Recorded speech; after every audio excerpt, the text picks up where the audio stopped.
Lo que a Dios le llama pecado, yo le tengo que llamar pecado. Le gusta a quien le guste y le caiga bien a quien le caiga mal. Lo que Dios le llama bueno, yo le tengo que decir que es bueno. Pero lo que Dios dice que es malo, no puedo inventarme, José, una parábola, una historia para cambiar la historia y decir que no es tan malo. Hay una maldición en Apocalipsis diciendo que el que añada las plagas caerán sobre él y el que quite su nombre será quitado del libro de la vida. Y no es el de las emociones, pero sí es otro que no es nuevo, sino simplemente les voy a recordar algo que ustedes son. Amén. Miren, vamos a leer en el libro de los Romanos, en el capítulo 5 y en el verso 12, y después también vamos a leer en el 5, 19. Vamos a leer en el nombre del Padre, del Hijo y del poder del Espíritu Santo. Por tanto, como el pecado entró en el mundo por un hombre, y por el pecado la muerte, así la muerte pasó a todos los hombres por cuanto todos pecaron. Y el 19 dice así: porque así como por la desobediencia de un hombre los muchos fueron constituidos pecadores, así también por la obediencia de uno los muchos serán constituidos justos. Quiero que levantes tu mano derecha al cielo y quiero que digas: por la obediencia de uno seremos constituidos justos. Quiero que sigas con tus ojos cerrados y pediría al pastor, al hermano Fernando, que haga una oración por mi persona. Te adoramos, Señor, a ti en esta hora y queremos agradecer que tu bendita presencia esté en medio de nosotros, Señor. Para nosotros es una dicha de que tú te dignes a estar en medio de tu pueblo. Gracias. Y te doy gracias, Señor, por el honor y el privilegio que me concedes de poder presentar a tu siervo. Tu palabra siempre es bendita, Señor. Te ruego que tú tomes a tu siervo en tus manos como saeta de salvación para tu pueblo. Te ruego que mientras él ministre, los altares sean reedificados, Señor. Las vidas sean restauradas. Los enfermos sean sanados. Que tu palabra viva en esta tarde produzca en nosotros el efecto renovador. Te lo suplico y te lo ruego en el nombre de tu Cristo. Amén. Amén. Pueden tomar asiento. Por la obediencia de uno, los muchos son constituidos pecadores. Pero por la obediencia de uno, los muchos serán constituidos justos. Miren, en el principio de la creación, cuando Dios había creado la tierra, había dejado todo ya preparado, cuando formó a Adán, lo invistió, déjenme decirlo así, entre varias cosas, lo invistió con tres cosas muy especiales. Y lo invistió con conocimiento, con santidad y con dominio. Diga usted conmigo: conocimiento, santidad, dominio. Con esto inviste Dios a Adán en su creación. Y todos sabemos que el conocimiento que Adán tenía no era un conocimiento como el que hoy entendemos, ya que vemos que cuando Dios forma a Adán, lo crea con un conocimiento utilizando lo que es la capacidad completa de la mente.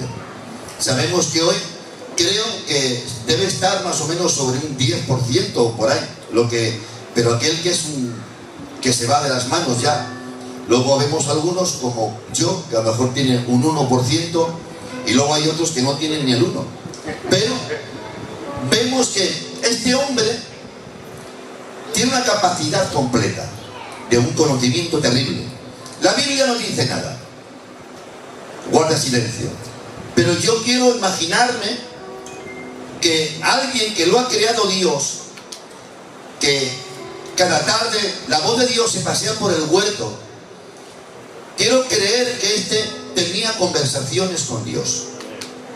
Y en estas conversaciones que tenía con Dios, quiero creer que le haría varias preguntas de lo que él tenía en la otra creación. Porque vemos que esta es la creación visible que puede ver el ojo humano, pero después también había una creación invisible que el ojo humano no podía ver. Y la creación invisible es la que yo creo que Adán le preguntaría a la voz de Dios cuando se paseaba por el huerto, y él adquiría conocimiento, aunque no hay nada escrito, es algo que yo creo. Pero es alguien que tenía una mente privilegiada. Por eso cuando Dios le dice que ponga el nombre a los animales, no le puso el nombre al azar.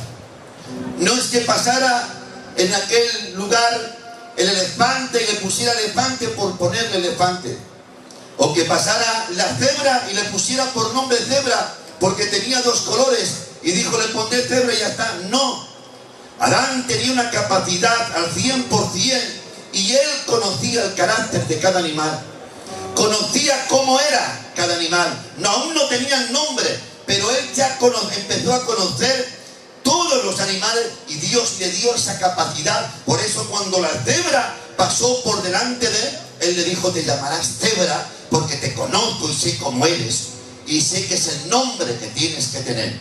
Y no solamente a él, sino que cuando pasó el león por delante de él, no le puso al león el nombre de camello, sino que le puso el nombre de león, conforme la capacidad que Dios le había dado a él, porque tenía una mente privilegiada. Tenía un conocimiento tremendo, tanto en la tierra como en las cosas espirituales, como bien les he dicho antes, algo que yo creo. Pero no solamente eso, sino que también tenía santidad. Y tenía una santidad que dicen los hombres entendidos, los teólogos, que en él había un halo de luz que lo cubría. Era una santidad terrible.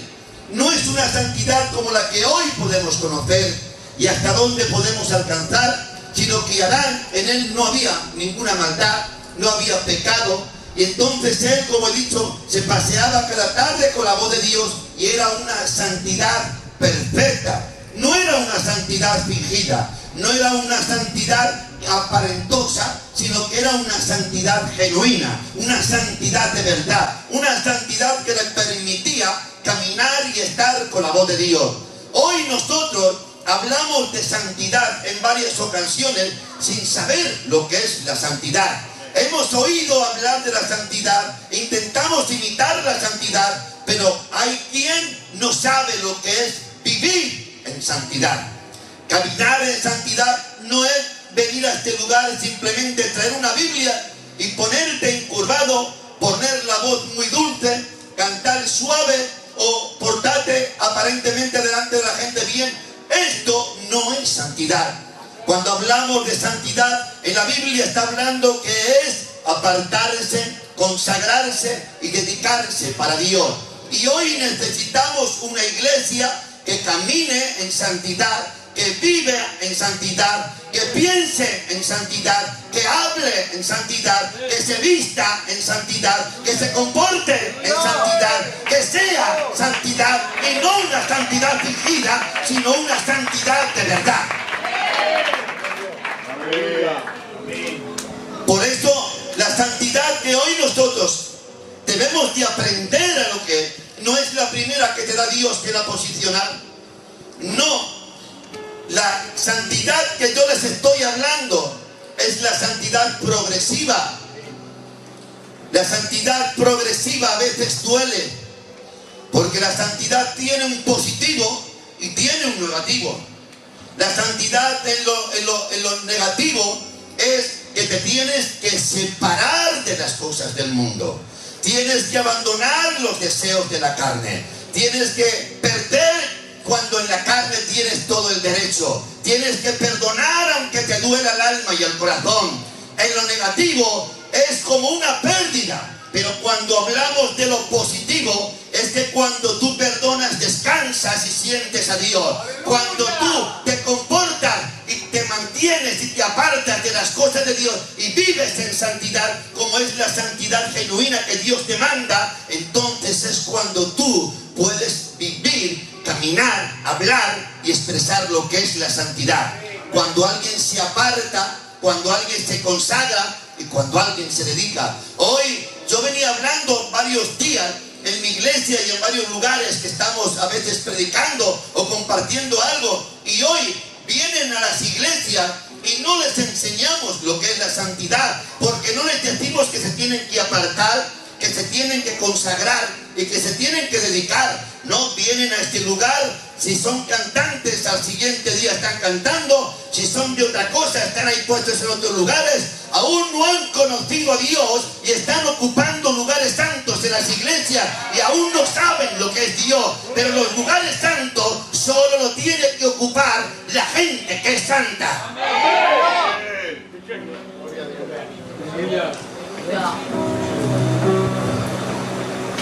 Apartarse. ¿Cuánto te estás apartando tú? ¿De qué te estás apartando? Si hoy me siento en la mesa con gente cristiana y su lenguaje es igual que la gente no cristiana, si cuando hay un enfado la gente del culto son los primeros en amenazar, esto es lo que yo me estoy apartando. Así yo quiero subir al cielo. Santidad es apartarse y es consagrarse. Pero a veces se pierde la consagración. Se pierde. Pero se pierde porque desatendemos las cosas de Dios.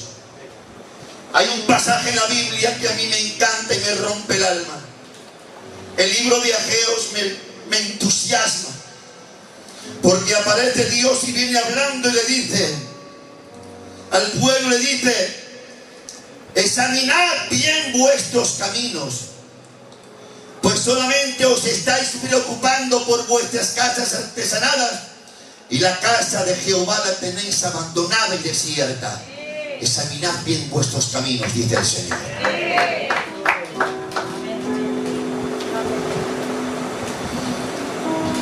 Y el pueblo sigue sus quehaceres, no quiere consagrarse. Vuelve Dios a hablar otra vez y le dice: solo os preocupáis por vuestras casas artesanadas y el templo lo tenéis desolado, desierto, derribado. Y dice: si vinieseis allí al templo, yo sería vuestro Dios y estaría con vosotros. Examinad bien vuestros caminos. Es como que es Dios quien está rogando que te acerques a Él. Pero el pueblo no se acerca y no escucha. Y ya tiene que venir Dios y dice: os vestís y no os calentáis. Bebéis y no os saciáis. Coméis y no os sentís satisfechos. Y lo que ganáis va como a saco roto. Examinad bien vuestros caminos, dice el Señor. Y ya viene Dios y dice: enviaré sequía. Enviaré sequía sobre el monte. Enviaré sequía sobre el trigo. Enviaré sequía sobre el aceite. Y enviaré sequía en la vid. No voy a hablar de todo, pero solamente voy a hablarles del monte. El monte es el lugar de la dedicación. En el monte hay obediencia. En el monte hay sacrificio. En el monte hay cercanía y contacto con Dios. En el monte, cuando tú estás en el monte, tu reflejo es de santidad genuina. Por eso cuando Moisés descendió del monte, tuvieron que cubrirle con un velo, porque venía del monte. Pero hay un momento en el que Moisés baja del monte, y en el monte que hay obediencia, se encuentra en la llanura con gente creando un becerro y diciendo que el becerro ha sido quien los ha sacado de Egipto. Y y esta es la primera aberración que hay contra Dios. Por eso Dios viene diciendo: examina bien tus caminos.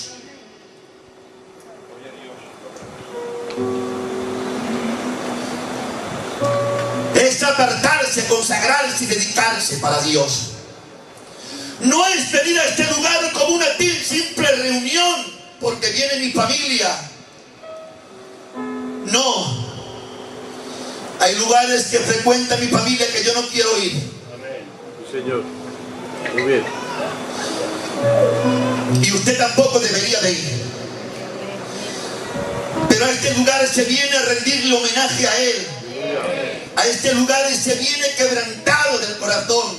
Yo lo que le decía: no importa cómo vengas a este lugar, si vienes herido, si vienes roto, si vienes defraudado, si vienes en pecado, no importa cómo vengas a este lugar. Lo importante es que Dios cada tarde está en este lugar y se mueve de una forma diferente. Nos trata a todos por igual, pero de diferente manera. Al que ha venido roto, Él pone bálsamo en su vida y lo restaura. Al que ha venido herido, Dios lo sana. Al que ha venido con problemas, Dios le da fortaleza para que pueda llevar los problemas. Pero no importa, lo importante es que vengas a este lugar a rendirle homenaje a Él, a rendirle y decirle: me rindo delante de ti, ante ti me postro, porque sé que en ti puedo recoger lo que yo necesito. Amén. Señor. Amén. ¿Está Dios aquí? Amén. Adán tenía santidad. Y Adán también tenía dominio.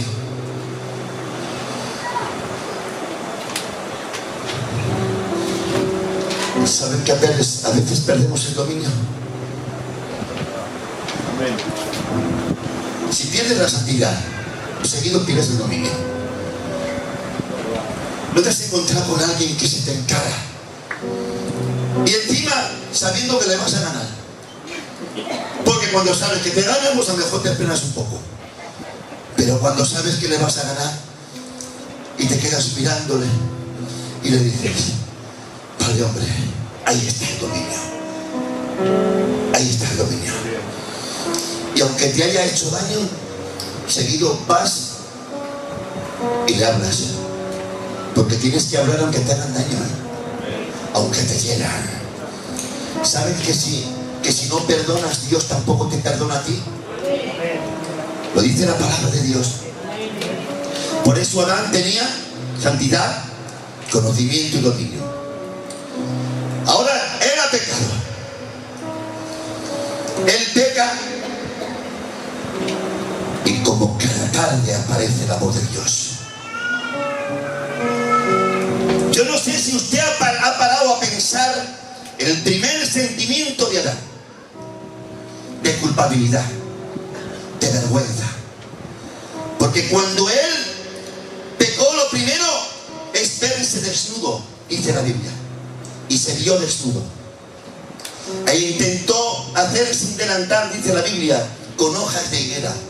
Pero apareció la voz de Dios en aquel lugar y dijo: Adán, Adán, ¿dónde estás tú? Adán tenía vergüenza y se escondió de Dios. ¿Saben que me he puesto, pastor, delante, aguantando la Santa Cena? Y ha pasado gente que un día antes han estado de boda, se han caído al suelo de la borrachera que tenían. Discúlpeme si hay alguien con hábitos. Y han tenido la valentía de tomar la Santa Cena como que llevaba 6 meses en oración.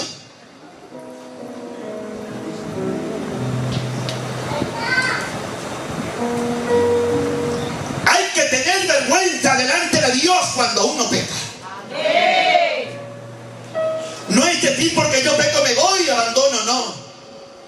Tenemos un Dios justo que te va a perdonar cada vez que tú le pidas perdón. Pero hay que venir con vergüenza. Por eso Adán se escondió y le dice: tuve miedo y me escondí. Es que el pecado trae miedo. El pecado trae miedo. Que cometas un pecado un día no quiere decir que te entre un miedo ya, Porque usted puede pecar un día y rápidamente usted va corriendo y sale y dice, perdóname, Señor, y sale corriendo a pedir perdón a Dios. Estoy hablando de un pecado de ese que te trae miedo, que ya no puedes dormir por la noche, que vas andando y miras por detrás porque crees que te persigue alguien, que abres la Biblia por la noche pensando que te va a hacer algo la Biblia, que no te atreves a apagar la luz, que tienes pesadillas porque has pecado o estás viviendo en práctica de pecado. Pero lo que hoy quiero hablarte es que camines en la santidad de Dios, y que si has pecado, todo el mundo cae y peca, levántate y deja que Dios te restaure, porque aún hay una cruz con el Cristo traspasado que derrama sangre para usted. Dale fuerte este aplauso para Dios.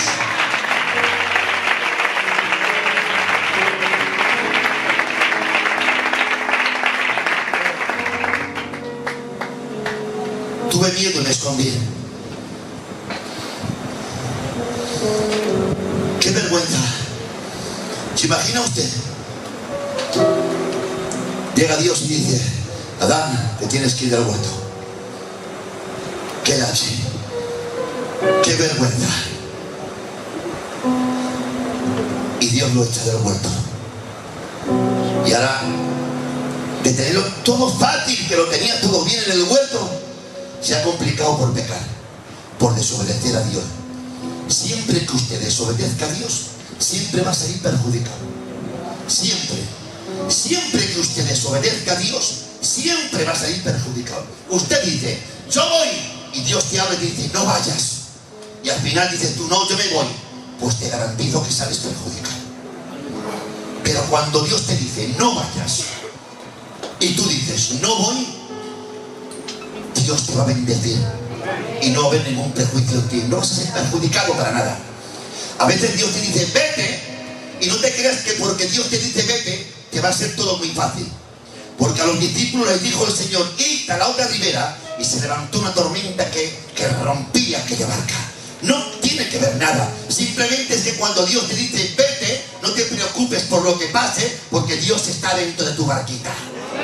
Ya se puede levantar la tormenta que quiera, que si está Dios en tu barquita, no hay quien rompa tu barca. Y la barca es de madera, y la madera es humanidad, y nosotros somos la humanidad. Y esta barquita, Jesucristo un día entró dentro, y en esta barquita ha visto tormentas, vientos, luto, tormentas, golpes, maldiciones, juramentos, pero aún esta barquita se mantiene de pie, porque el Jesús de Nazaret aún está dentro de mi barquita. ¿En cuántas barquitas está Jesús? ¿En cuántas barquitas? ¡Di conmigo, aleluya! Dale un aplauso fuerte para él, por favor.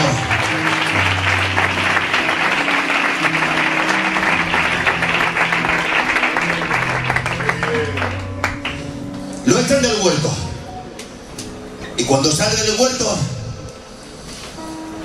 todo está perdido.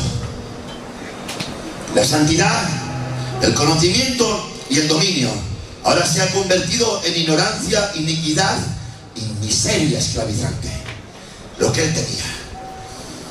Pero Dios levanta una figura y levanta un profeta. El profeta es el representante de Dios en la tierra. Él representa a Dios. Por eso cuando Dios quería un mensaje, Dios tomaba al profeta y le decía, ve y manda este mensaje. Lo tenían muchas veces miedo, pensando que venía con juicio o venía con algún azote de parte de Dios, pero traía el conocimiento al pueblo y el pueblo escuchaba. Este era el representante. El profeta representaba a Dios y venía con el mensaje, daba el mensaje y aparece una figura que nadie la entiende. No se sabe por qué, pero aparece este profeta que es el representante de Dios, aquel que trae el conocimiento, aquel que habla. Por eso cuando el pueblo se perdía y escaseaba el conocimiento y estaban haciendo las cosas mal, debía de venir el profeta y anunciar y decirle, lo que estáis haciendo, lo estáis haciendo mal. Y tenía que venir y decirle, o poneos en ayuno, o hacer esto, lo otro. Les pedía un cambio. Dios les traía conocimiento para que el pueblo cambiase. Pero más adelante, Dios no solamente trae la figura del profeta, sino que Dios también tiene la figura de un sacerdote. El sacerdote ya no es Dios representando al hombre, sino que el sacerdote es el hombre representando al hombre que era Dios. Por eso cuando aparece el sacerdote, es aquel que ofrecía el sacrificio de cada año. Y para ofrecer el sacrificio, este sacerdote debía de haberse mantenido mucho tiempo. Yo siempre pensaba, pastor, que era y te decían: al año que viene te toca entrar a ti al lugar santísimo. Y se llevaban todo el año preparándose. Pero no era así. En tiempos de Jesús había aproximadamente entre 1500 o 2000 sacerdotes. Y ellos llegaban el mismo día y le decían: te toca entrar. Por eso cuando entraban al lugar santísimo, debían de ir vestidos, limpios por dentro y por fuera. Y cuando entraban con una cuerda por la cintura y entraban hasta dentro del lugar santísimo, y otros se quedaban fuera, esperando con la cuerda a ver qué ocurría, a ver si había sido verdadero o no había sido verdadero, a ver si se había cuidado o no se había cuidado, a ver si solamente ejercía la santidad cara a la gente o es que verdaderamente vivía en santidad y Dios lo conocía. Por eso lo ataban con una cuerda, pero cuando entraban dentro había unos hombres que se quedaban fuera y se quedaban escuchando. ¿Y saben lo que estaban escuchando? Unas campanillas que llevaba el traje, y el traje iba sonando las campanillas, y las campanillas que sonaban, ¿y saben lo que quería decir? Que se había comportado bien y que estaba ministrando las cosas santas. Por eso Dios me hablaba y me decía: es que aquel que vive en santidad no hace falta que hable, las campanillas de la santidad van sonando en su caminar, en su administración suena que hay santidad, en su oración suena que hay santidad, en su alabanza suena que hay santidad. Pero si no hay santidad, hay otro tipo de campanilla que la llevaban los leprosos, que también sonaban, y cuando sonaban también tenían que gritar y decían: ¡leproso viene! Y yo quiero preguntar a la iglesia de Oliva: ¿cuántos viven en santidad y suena la santidad de Dios y dicen conmigo aleluya? ¡Qué poderoso, gloria a Dios!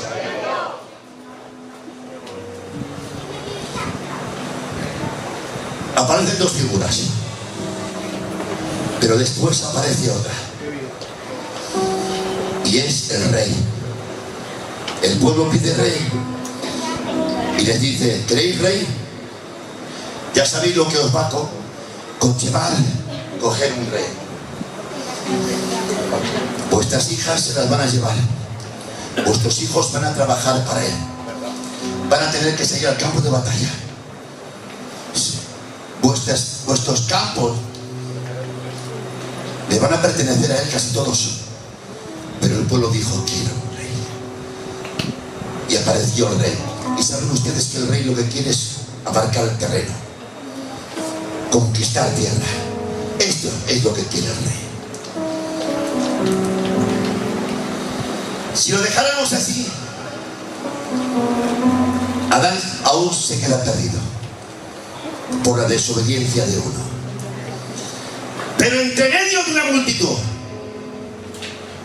toca, pianista sin miedo, entre medio de una multitud aparece alguien.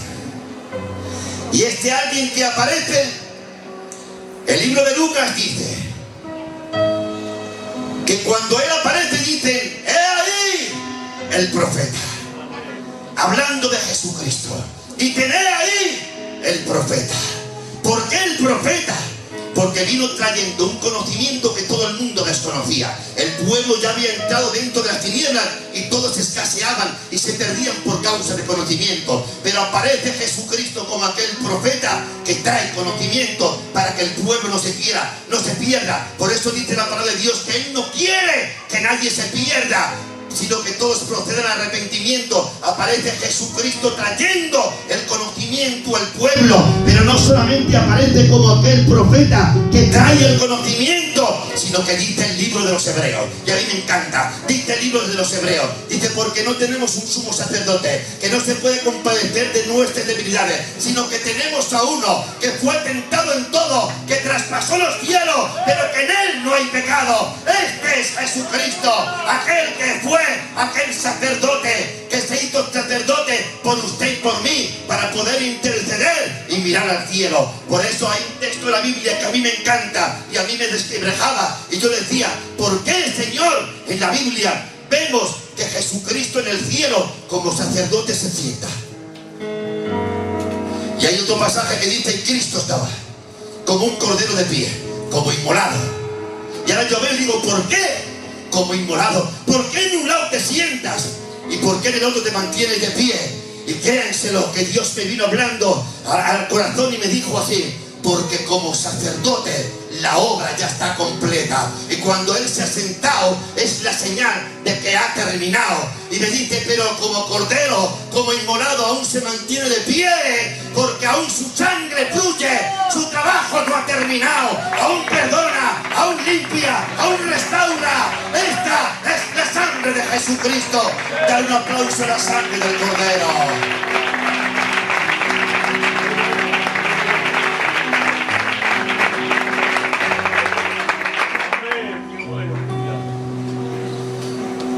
Me quedan ya poquito. Que si no, algunos dirán, déjalo que se quede otros 10 años sin venir.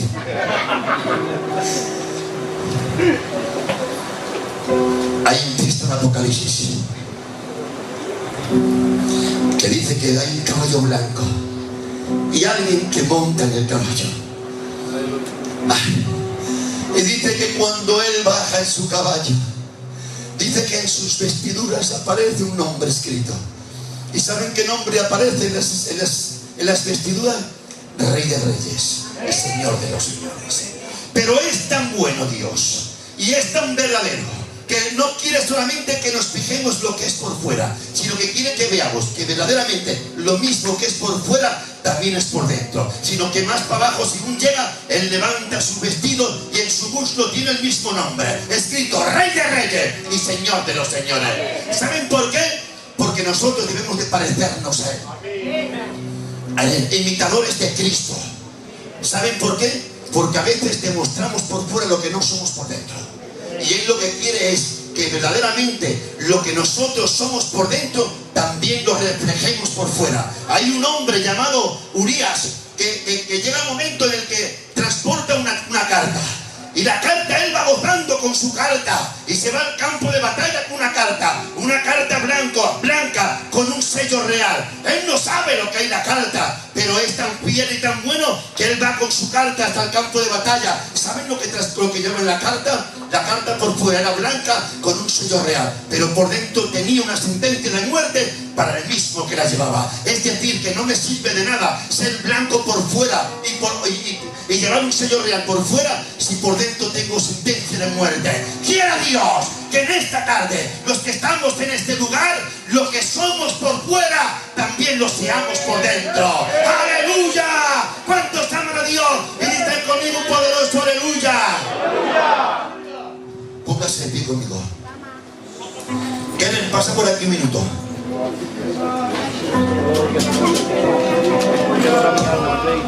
Gracias. Tocar sin miedo, que ya te miro. Miren. Aleluya. ¿Alguien se acuerda qué es lo que tenía Adán? ¿Alguien se acuerda? Tenía santidad, conocimiento y dominio. Lo pierde. Pero Jesús, Dios levanta 3 figuras: al rey, al profeta y al sacerdote.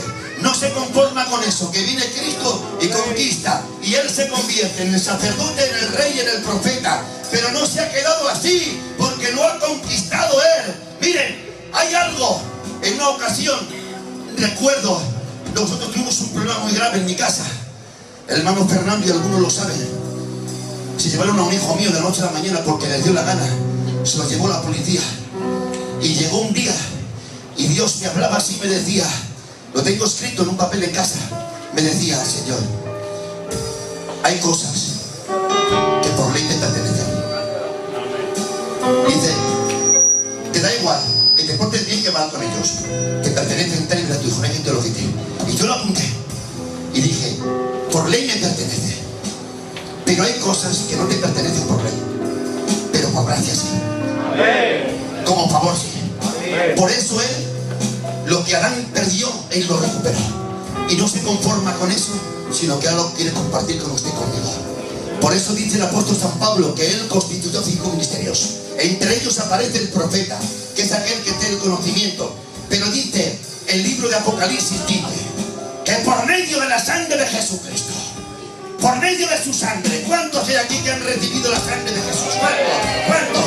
Por medio de su sangre. No es que te lo merezcas, no es que te lo ganaras, no, sino que dice que por medio de su sangre hemos sido constituidos reyes y sacerdotes para gloria y honra de Dios. ¡Aleluya! Aplausos fuertes para Dios.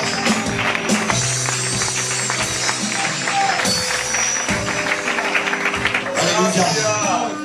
Ya te pregunto, ¿qué eres? ¿Qué eres? ¿Qué es usted? Un rey y un sacerdote. ¿Qué eres, Fernando? Un rey y un sacerdote. Que nadie rebaje tu valor. Que nadie te diga otra cosa. Chicas, que nadie os diga otra cosa. Por medio de la sangre de Jesucristo os ha constituido y sois reyes y sacerdotes. Por medio de su sangre. El diablo que quiera que diga lo que le dé la gana. El diablo que haga lo que quiera. Jesucristo dijo, Él es rey y sacerdote. Eres rey y sacerdote. La sangre de Cristo nos limpia. La sangre de Cristo restaura. La sangre de Cristo perdona. La sangre de Cristo santifica.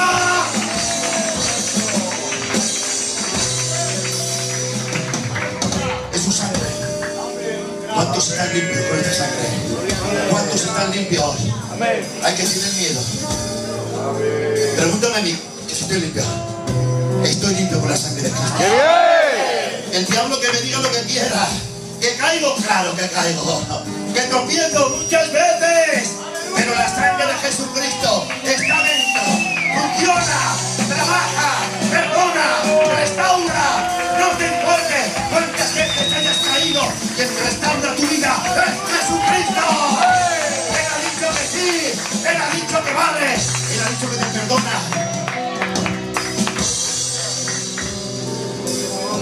No te sientes perdonada. Dios te quiere constituir. Dios te quiere constituir. A ti, mujer, Dios te ha constituido por medio de su sangre. Que diga la gente lo que quiera. Su sangre es la que dice, ¿verdad? ¿Cuántos quieren adorar a Dios conmigo? ¿Cuántos quieren adorar a Dios conmigo? Cristo murió en la cruz del Calvario. Gracias a ti, Señor. Él perdonó nuestros pecados. Todos nuestros pecados. ¿Me dejan decirles un detallín y ya me bajo? Me pongo a leer un día la Biblia. Fernando me encantó. Y leí que dice que el acta de los decretos que nos era contraria había sido clavada en la cruz. Y yo decía, ¿dónde está el acta? Si no se ve, ¿dónde está el acta clavada? ¿Dónde está? Si no hay ningún acta, hay un cartel, pero ese no es el acta. Y resulta que me pongo a mirar en la historia de Israel y del Asia, que estaba en aquel lugar, y dice que cuando a alguien se le hacía un acta, se escribía y ya no había que la borrara, se quedaba allí el acta y era contraria a esta persona, sea por engaño, por estafa, por fraude, por lo que fuera, el acta estaba en aquel lugar. Pero llegaron y dijeron, para suspender este acta, cogieron un trozo de madera, traspasaron un clavo y dijeron, cogían el acta y decían, para que sea anulada el acta hay que traspasarla con el clavo. Y llegaban y lo traspasaban y era de la única manera que el acta quedaba anulado. ¿Y qué reaccionó? Que orando en casa, llorando quebrantado, veo a Dios y veo un cuerpo, me muestra el Señor un cuerpo lleno de letras, y ahora voy a leer la Biblia después de ver eso y veo que hay un pasaje que dice, sea maldito todo aquel que es clavado en un madero. ¿Sí o no? Amén. Pero yo leo otro, Fernando, que dice también, sea anatema todo todo aquel que incumple las palabras escritas en esta Biblia, en este documento. Y dije, entonces él se hace maldito por morir en la cruz y se hace anatema porque ha cargado con todos los incumplimientos nuestros de la ley. Por eso cuando yo miro y veo esto, veo que el acta de los decretos no era otra cosa, era una acusación contra nosotros que no podía avalarse ni quitarse de ninguna manera. Pero cuando Cristo es clavado en la cruz, Él carga con el acta en su cuerpo. Por eso dice la Biblia, cargó con todos nuestros pecados, se hizo pecado. Es decir, los incumplimientos nuestros los llevaba Él en la cruz. Él llevaba en su cuerpo las mentiras, los engaños, los fraudes, las muertes, los asesinatos, las violaciones. Todas las llevaba clavadas, puestas ahí. Por eso Él se convirtió en el acta de los decretos, clavada en la cruz, y al pasar aquellos clavos por sus manos fue cuando el acta que a usted le acusaba fue suspendida en la cruz del Calvario. ¡Aleluya! Yo tenía un acta que me acusaba, pero ya no me acusa más. Cristo ha muerto en la cruz, el acta ha sido traspasada y ahora soy una nueva criatura. ¿Cuántas nuevas criaturas hay en este lugar? Amén. Y dicen aleluya. Aleluya. Poderoso, gloria a Dios. Gloria a Dios. Cierra tus ojos. Canta que. Gracias a ti. Gracias. Jesús,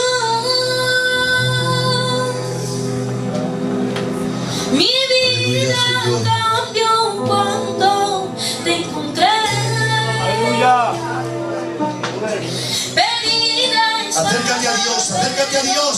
de mirar. Aleluya, Señor. Perdida estaba, pero te escuché y supe que te amaba. Jesús. Aleluya.